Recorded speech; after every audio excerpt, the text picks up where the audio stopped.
हमारी मांगे हमारी मांगे हमारी मांगे हमारी मांगे हमारी मांगे हमारी मांगे हमारी मांगे हमारी मांगे हमारी मांगे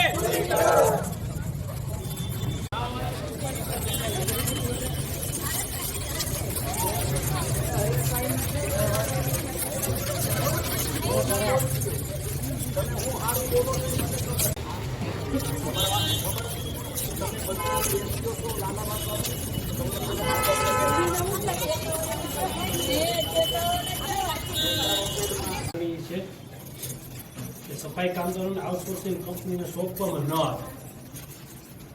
આ 87 રોજમદાર કામદારો અને 29 કાયમી કર્મચારીઓ પૂરા પાડવા જે આ તમામ 116 કામદારોને નગર પાસે અને રોજમદાર કર્મચારી પાસે જેનો અમે વિરોધ કરીએ છીએ કે આઉટસોર્સિંગ કંપની આ કામદારોને આમાં બાદ કરી અને જે એના ટીપર વાહનના છે કે ઇલેક્ટ્રિક વાહનના જે કોન્ટ્રાક્ટ કરતી નગરપાલિકામાં સફાઈ કામનો કોન્ટ્રાક્ટ ક્યારેય નહીં આપે એવો અમારા અહીંયા નગરપાલિકાનો લેટર હોય છે એટલે આ ખૂટતા માણસો એટલે દાખલા તરીકે અત્યારે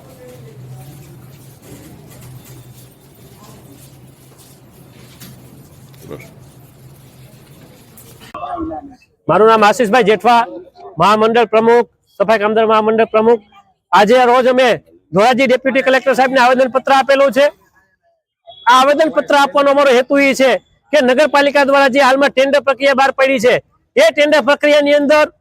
10 નંબરની કોલમ અને 74 નંબરની કોલમમાં એવું જાહેર કર્યું છે કે નગરપાલિકાના જે રોજમદાર અને કાયમી કર્મચારી 116 છે તે તમામની સુપરવિઝન અને એનું આઉટસોર્સિંગના માણસો હોપીને આઉટસોર્સિંગ પાસે કામ કરાવવાનું, જેનો અમે વિરોધ કરીએ છીએ। જે સ્થિતિમાં અમારા અત્યારે કામદારો હાલે છે એ જ કામદારોને સ્થિતિમાં રાખવામાં આવે, તેમજ હાલમાં જે 1 મહિનો કામ પર રાખીને 1 મહિનો કામ ઉપરથી રોજમદારોને ઉતારી નાખે છે એની જગ્યાએ જે 116 નું સેટઅપ છે ધોરાજીના વસ્તી અને વિસ્તારને ધ્યાનમાં રાખીને 150 નું કરવામાં આવે। હાલમાં જ ધારાસભ્ય તેમજ સાંસદ સભ્ય સરકારશ્રીએ જે ચાપેતાર ગામ છે ધોરાજીનું એને ધોરાજી નગરપાલિકાની હદમાં લીધેલ છે, તેમાં પણ સફાઈમાં માણસોની જરૂરિયાત પડશે એટલે 116 ની જગ્યાએ 150 માણસો રાખવામાં આવે એવી અમારી માંગણી છે। અને જે નગરપાલિકા દ્વારા સફાઈ કામદારોને સાવેણા, સાબુ, એના કપડા જે આપવાના હોય છે નગરપાલિકા આપતી નથી, એ પણ આપવામાં આવે। જો અમારી આ માંગણી સંતોષવામાં નહીં આવે તો તારીખ 25 થી અમે કામદારો બધા હડતાલ ઉપર ઉતરશું। તેની તમામ જવાબદારી નગરપાલિકાની અને વહીવટદારશ્રીની રહેશે।